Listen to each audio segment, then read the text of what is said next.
what you guys do, and I know today everyone is there in the various campuses defending our own young people from the ravages of a rather heartless state. Now, what I'm going to say is not particularly new. Mark Antony says in Julius Caesar, Shakespeare's Julius Caesar, "For I have neither wit nor words nor worth, action nor utterance nor the power of speech to stir men's blood. I only speak right on. I tell you that which you yourself do know."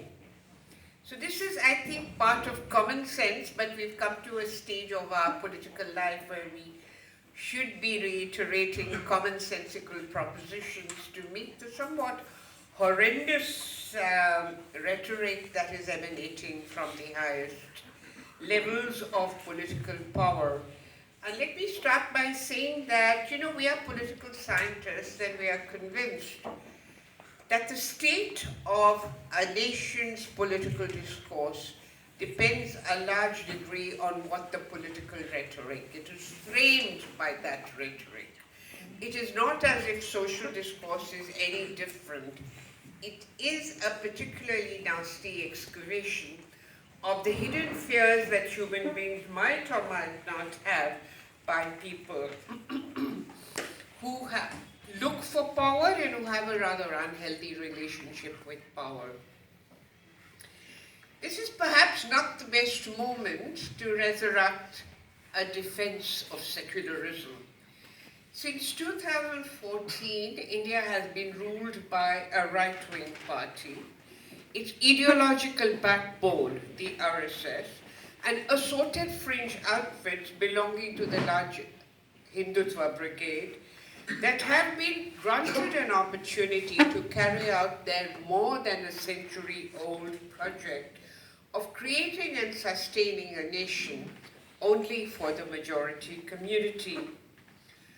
Though the geographical boundaries of India contain a multiplicity of belief systems, and though the Hindu community in whose name they purport to speak, which is rather ridiculous considering that they only got 37.6% of the vote. I mean, a majority of Indians did not vote for this party. They might have got a majority of seats in the Lok Sabha, but that is one of the puzzles of political science that nobody has been able to solve.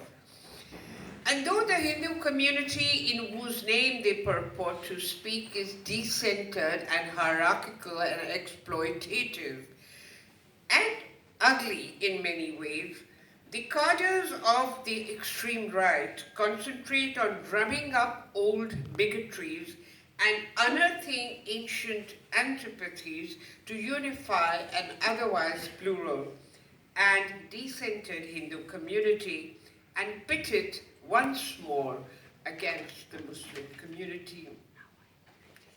The rhetoric that focuses on primeval hostilities forces memories of oppression of Mughal rule and of the way some rulers destroyed temples.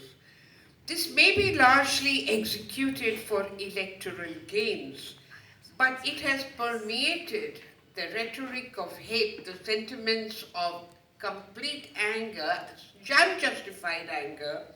It has permeated everyday lives in the workplace and in residential areas. We see with fear and trepidation the making of another partition, this time in hearts and minds of our people. We witness with growing anxiety the growing rift of solidarity and sympathy between fellow citizens. In the process, one of the norms that has been abandoned is that of secularism. Or perhaps the abandonment of secularism have opened the doors to communal rhetoric and hate-filled actions. In any case, the ascent to power of a cadre that flourishes a trident like a deadly weapon is militant to a fault And that has legitimized the verbal and physical bashing of our fellow citizens merely because they are born into a Muslim household is cause for dismay and intense anxiety among Democrats.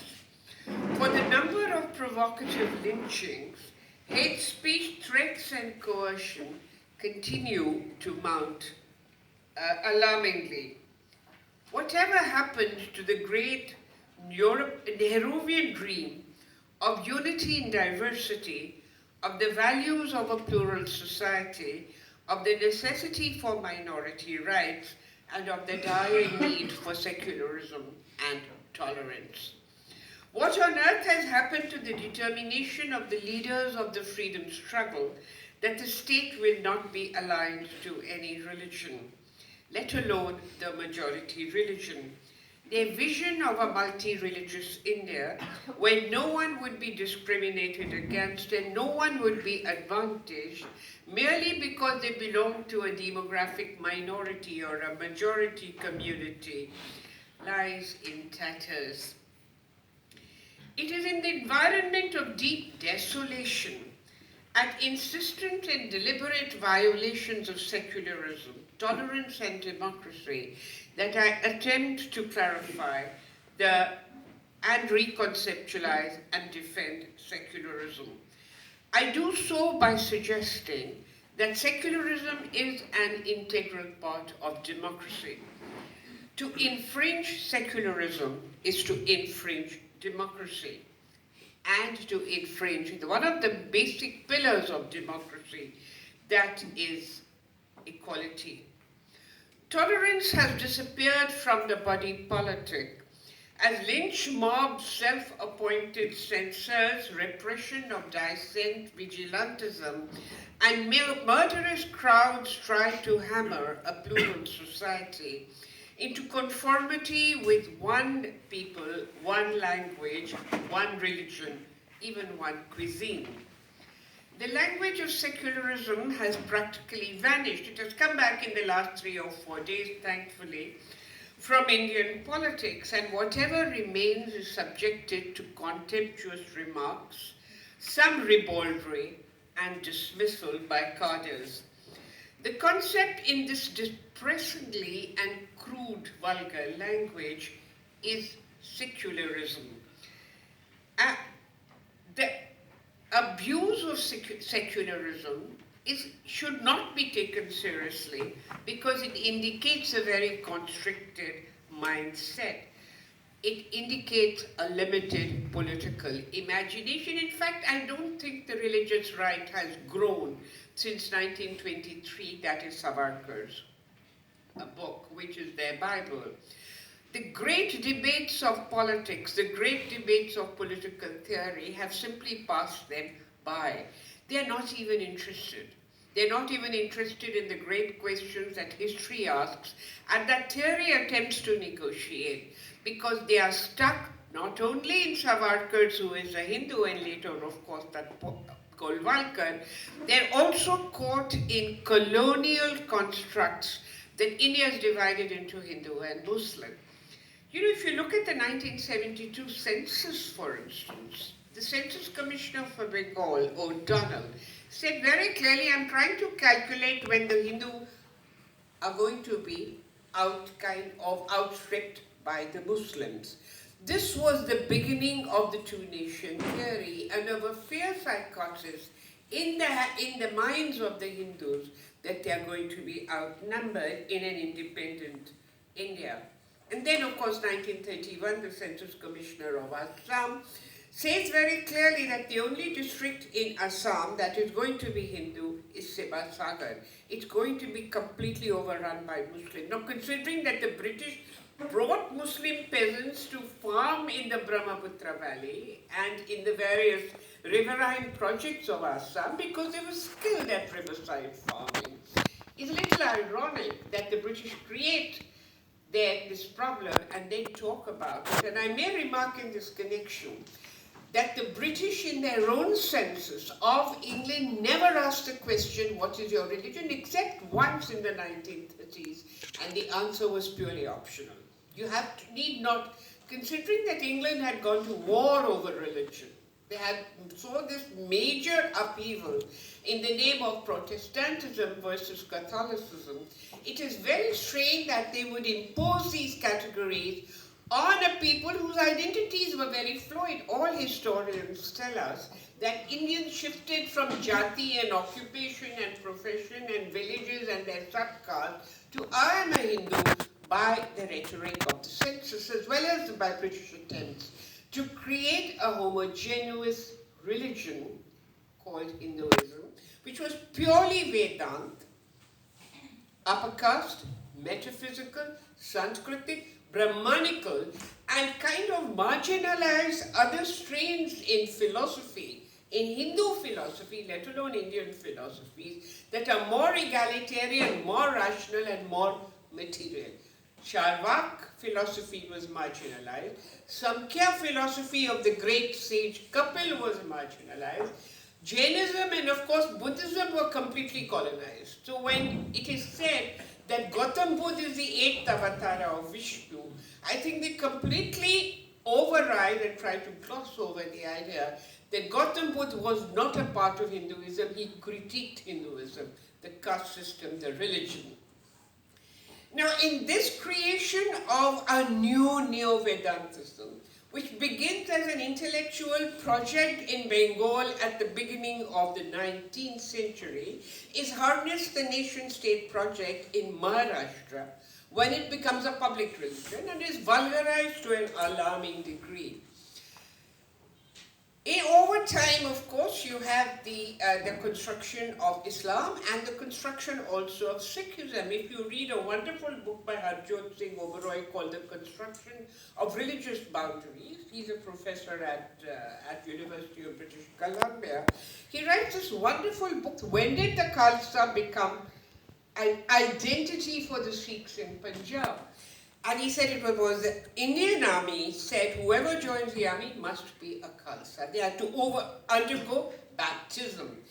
The collective opportunities offered by the state create an identity, and that identity is linked to a nation-state project which becomes poisonous. In the process, at the beginning of the 20th century, a major question began to really hang over the horizon of Indian politics. How do people who speak different languages, who follow different religions, and who subscribe to different conceptions of the good learn to live together? Because by the 1920s, several very nasty communal riots had happened. And they had happened mainly because right-wing organizations, both in Islam and in Hinduism, had erupted and proceeded to tap sentiments through memories, through fears, through unarticulated identities.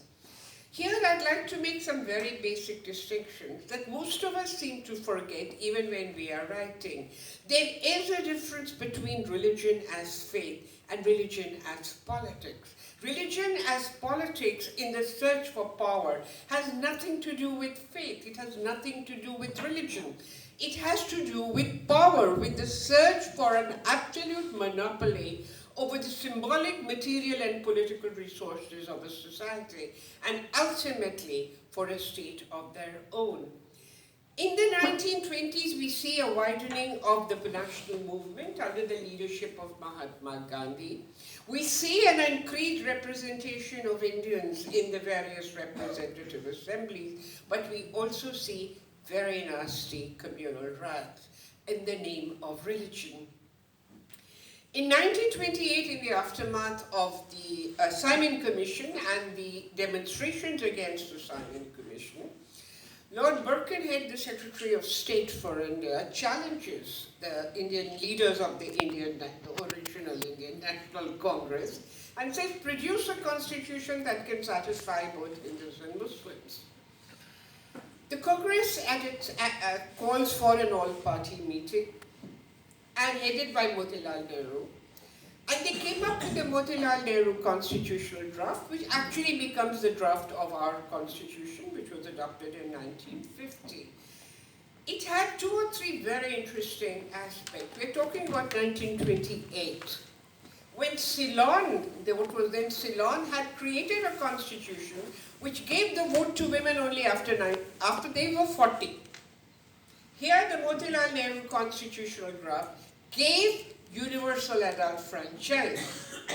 And Motilal Nehru said very clearly, I don't care if our people are non-literate, they will learn through the process of politics.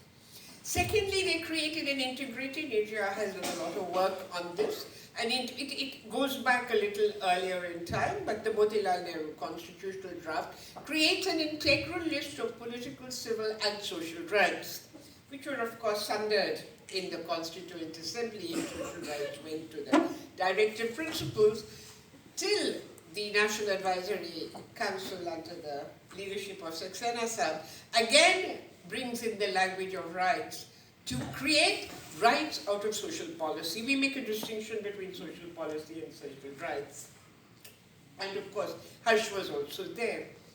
Today, one wonders what has happened to that entire discourse of giving entitlements to Indian people, of creating conditions within which they can find themselves, discover themselves, realize projects, live a life where people do not tell them who to be friends with, who to marry, how to bring up your children, what to eat, what to drink, what to read, what to watch.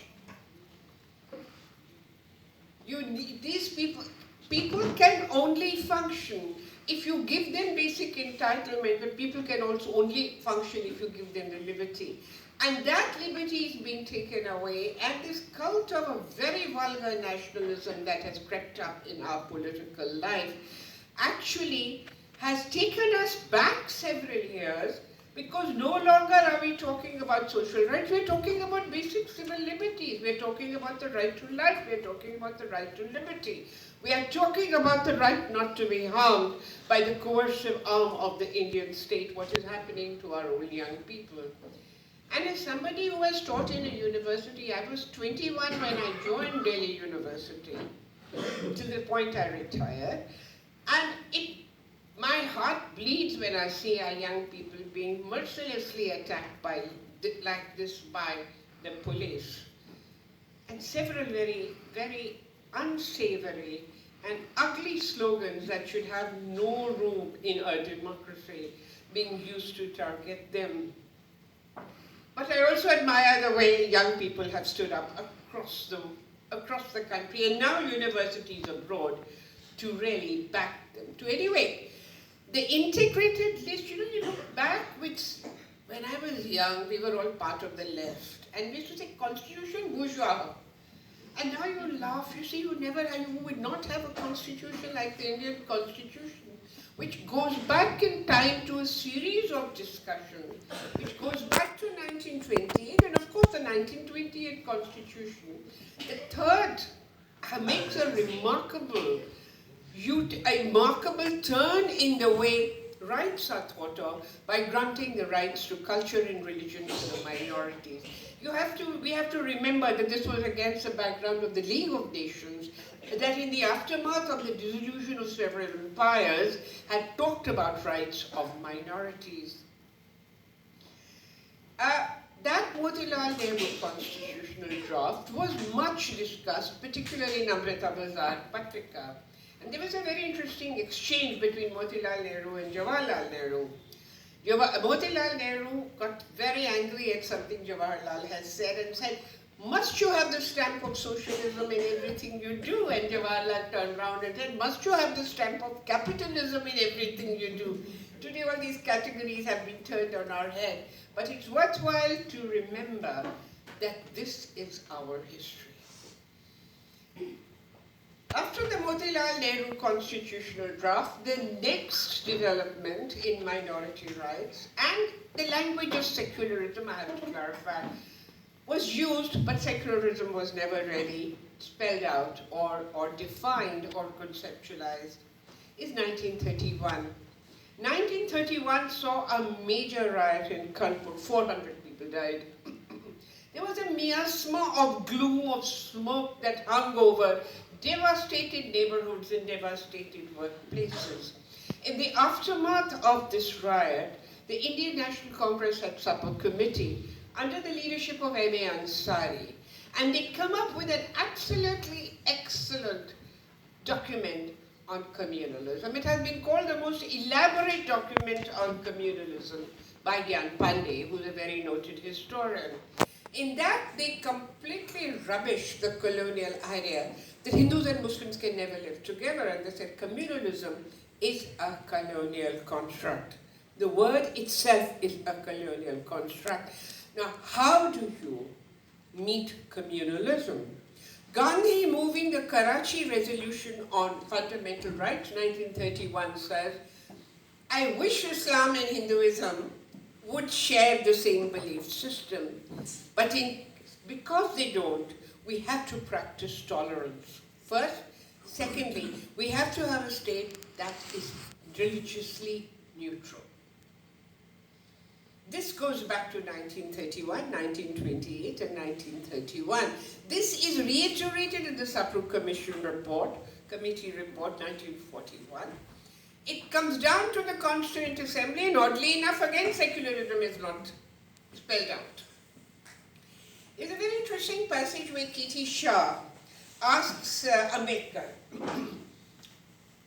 where I want to move an amendment to Article 1. I want to say India will be a democratic, secular, socialist state.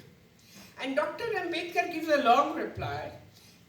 This is, I think, 1948. We are moving the amendments to the draft constitution, November 1948. And Dr. Ambedkar gives a long reply on socialism, but doesn't really talk about secularism, because it was taken for granted. It was, that it was understood what secularism is. And Mr. K.T. Shah says, well, this is the first time I've heard the constitution is only going to be a mechanism for governing the country because it embodies the aspirations of the people. The concept of secularism is mentioned in 3 or 4 very important debates dealing with minority rights and particularly dealing with Muslim personal law. But it's also mentioned when discussing the preamble. And it's uniformly agreed we will not say in the name of God, because that will slide into majoritarianism. Again, secularism is unarticulated and unkind of expressed right up to 1948, when Jawaharlal Nehru addresses a convocation at Aligarh Muslim University. And he says, what is secularism? There is no Hindi word for secularism. And Dharam-nirapekshita is a colonial construct. I'm sorry, a Hindi construct, one of those things that colonialism throws up. It's an awkward word. And Nehru says, some people would like us to go back to a medieval age. But we cannot go back to a medieval age. Secularism does not mean absence of religion. Secularism means tolerance for all religions. And in 1961, he writes a preface to a book called Dharam-nirapeksh by Raghunath Singh, and Jawaharlal Nehru says, what does secularism mean? It means 3 things: freedom, equality, the state shall not be aligned to any religion. Now, freedom can be looked after by various rights in the Fundamental Rights Chapter, Article 21, equality by Article 14. The crux of secularism in the state shall not be aligned to any religion. And I cannot understand why the honorable judges of the Supreme Court in the Ayodhya judgment would give the license, set up a committee to discuss the temple at Ayodhya. Why are the judges even talking about this? I mean, it's not for the judiciary to talk about what to do. It's a chance that has been missed by the Supreme Court, who could have said, go and learn to live together once again. And we are not asking for a mandir, we are not asking for a masjid. Make an elaborate prayer room where everybody can worship. They did not do it. We see the very unsavory spectacle of justice kneeling before power.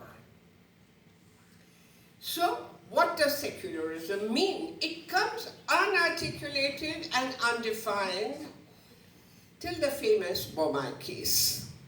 Now there are about 4 different arguments that one can distinguish by the various judges of the Supreme Court. But most importantly, it comes as Sarabdharam Sambhava. All paths lead to the truth, lead to the divine. It's taken for granted. Now, Sarabdharam Sambhava, as Bhikkhu Parekh has pointed out, is a Vedantic concept. Islam does not believe that various paths lead to the truth. Christianity certainly does not. I remember studying in a convent, the first of the 10 commandments, thou shalt obey no other God besides me. And Buddhism and Jainism don't even have a God. Why? Because all the honorable judges of the Supreme Court go to Radhakrishnan's 2 volumes on the history of Indian philosophy, and Dr. Radhakrishnan was an Orientalist. His notion of Hinduism fitted very neatly the outlines of Protestantism. Again, metaphysical upper caste, Brahmanical, Sanskritized. The British had no fault to find with his notion of religion, but till today that is the Bible of the Supreme Court. So my suggestion is that we need to secularize secularism. And we can do it only by 3 or 4 turns, and I'm going to condense it because I don't want to take too much time. The first is it has to be related directly to Article 14, equality, or even its weaker form, non-discrimination. Now that does not mean that secularism can be collapsed in democracy. They are companion concepts. The problem is that secularism is seen as an independent concept, and it has been overburdened with far too many jobs, including the Supreme Court ruling. Every time they want to talk about national integration, the justices say, secularism, national integration, gender justice. What does secularism have to do with intra-community hierarchies? That is a job for democracy. Secularism is a thin procedural concept. It cannot bear the burden, and I'll just talk in a minute why it cannot. It cannot bear the burden of too many tasks laid upon its shoulders. Secularism is a procedural concept saying there shall be equality between religious communities. Secondly, so let us see this very clearly. We've had a number of leaders who say, "Hum secular hain," but they don't know the D of democracy.